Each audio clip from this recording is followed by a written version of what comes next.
sangat sulit untuk diwujudkan di Pilpres 2024. Kecuali ada kekuatan besar, sang mastermind.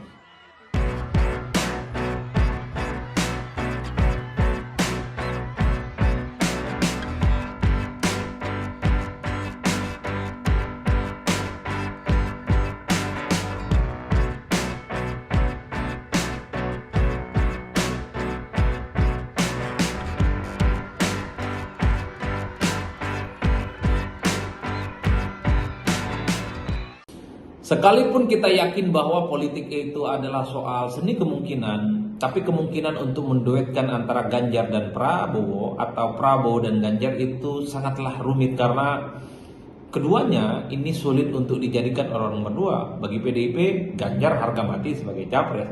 Begitupun dengan Gerindra, Prabowo lah yang kemudian harga mati sebagai cawapres. Jadi dalam konteks itu bagi saya, menggabungkan keduanya dalam satu koalisi itu adalah gagasan yang sangat utopis dan sangat sulit untuk diwujudkan di Pilpres 2024. Kecuali ada kekuatan besar, sang mastermind bisa menduetkan keduanya. Sang mastermind itu adalah sosok figur kunci, sosok figur sentral yang bisa mendeterminasi keduanya bisa bergabung. Entah siapa yang jadi capres dan siapa yang jadi cawapres.